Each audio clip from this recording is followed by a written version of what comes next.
This is the seventh video in a series of 11 where I will be talking about food addiction, binge eating, and emotional eating, and I'm starting the seventh video right now. My name is Gregory Groves, and if this is your first time visiting my channel and you would like to learn more on the emotional issues associated with weight loss, food addiction, binge eating, emotional eating, stress eating, remember to subscribe now. Hit that bell notification so you don't miss a future video. Thank you for joining me here again this week. Today I will be sharing the seventh video in the series, which is the difference between food addiction and emotional eating. So first, let's talk about food addiction. So I'm going to sound a bit like a broken record here, especially if you've seen my past videos. I have mentioned what I'm about to mention many times in the past, multiple times in the past on videos, but food addiction is being addicted to food, usually junk food, in the same way as other addicts are addicted to their trigger. So, for example, smokers are addicted to cigarettes, or drug addicts are addicted to drugs, or alcoholics are addicted to alcohol. Food addicts are addicted to food, certain foods, in a very similar way. Food addiction involves the same neurotransmitters and many of the same symptoms as those other addictions. They're identical to drug and alcohol addictions, and they involve the same neurotransmitters and many of the same symptoms as drug and alcohol and cigarette addictions. Food addictions are not necessarily about a lack of willpower, which I talked about last week. Food addiction, it's caused by the very intense dopamine signal hijacking the biochemistry of your brain. Processed foods, especially those high in refined sugars and refined wheat products, have very powerful effect on the reward system in the brain, involving the brain neurotransmitters like dopamine and serotonin. So food industries, they take advantage of this by creating highly palatable foods rich in salts and unhealthy fats. So what I'm going to do now is I'm going to share an exercise for you that can help. So here's an exercise. Start by making a list of all your trigger foods that you know of. This list you can add on later if you realize or figure out other triggers, but start with what you know. Then make a list of where you would get these trigger foods, like fast food places, convenience stores, places like that. Then make a list of the foods you can eat, especially healthy foods, of course.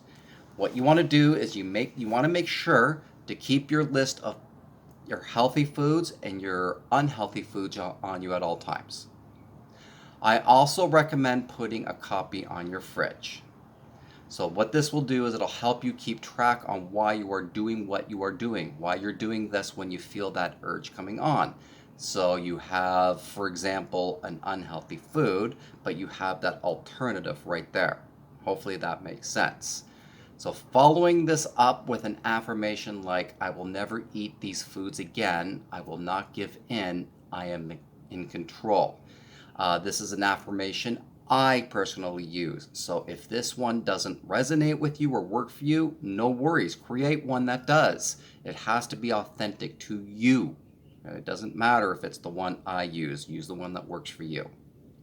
If all else fails, as I've said many times, remember, you can seek help. You are not superhuman. There's no reason to fight this battle alone, and seeking help is not a sign of weakness. Seeking help and joining a great group is a huge step forward. Okay, so now let's take a look at emotional eating. Emotional eating is eating to stop, suppress, or soothe emotional situations or negative emotions like stress, anger, fear, boredom, sadness, loneliness, major life events, sometimes tragic, things like that.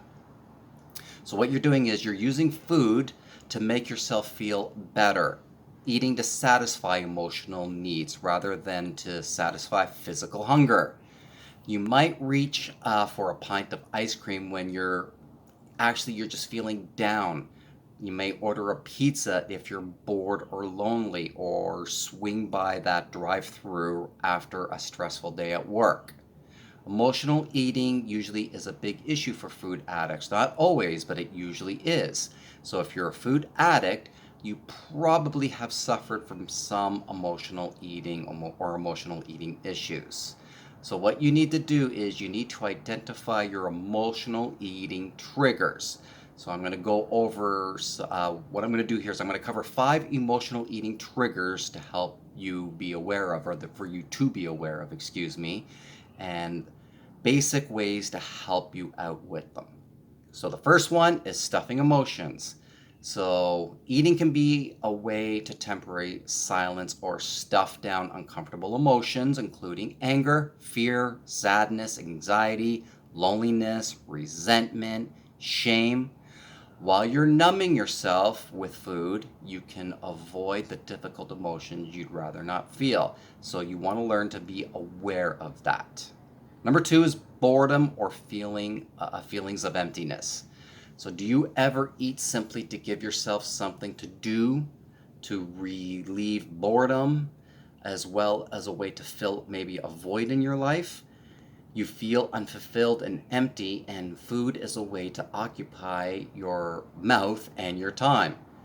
In the moment, it fills you up and distracts you from underlying feelings of purposelessness and dissatisfaction with your life.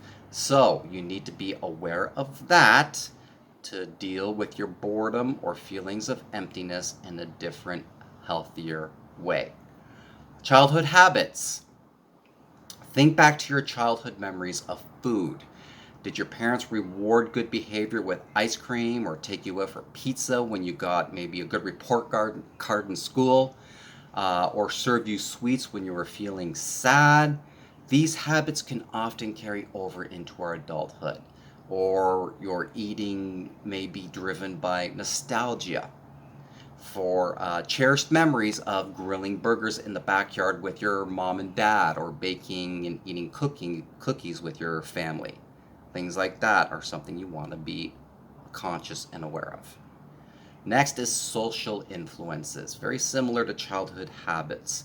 Getting together with other people for a meal is a great way to relieve stress, but it can also lead to binges and overeating. It's easy to overindulge simply because the food is there or because everyone else is eating it. You may also overeat in social situations out of nervousness or stress, or perhaps your family or circle of friends encourages you to overeat, and it's easier to just go along with the group, go with the flow. You need to be aware of that and learn to say no, which is actually, I either did a video on that. If I didn't, it's on my list to do. So maybe take a look. I'm not sure if I've done it yet, but take a look. Number 5 is stress. Ever notice how stress seems to make you hungry? Well, it's not just in your mind. When stress is chronic, your body produces, as is so often the case in our chaotic, fast-paced world, the stress hormone cortisol. Cortisol triggers cravings for salty, sweet, and fried foods that give you a burst of energy and pleasure. The more uncontrolled your stress is in life, the more likely you are to turn to these foods for emotional relief. So you want to be aware of eating out of stress or stress eating. Are you eating because you're actually hungry, or is it because something is causing you to feel stress? You need to be conscious and aware of that. To learn more about how to deal with the emotional issues associated with weight loss, food addiction, binge eating, emotional eating, stress eating, subscribe now. Hit that bell notification so you never miss a future video. Also look for part 8 of this series in next Monday at 4 p.m. Eastern Standard Time. If you have any questions you'd like for me to answer, as I tell you every video, feel free to leave them in the comments section below and I will do my best to answer them all. Also, feel free to share this video with anyone you feel could benefit from it. My goal is to reach as many people as I can and help as many people as I can. And with you sharing the video as well as subscribing and liking the videos, it really does help me reach more people. So again, thank you so much for watching this video. Also, make sure to check out the videos on the cards on the screen. They'll help you further in your journey. And I will see you next Monday at 4 p.m. Eastern Standard Time. Have an awesome week, and please, everybody, stay safe.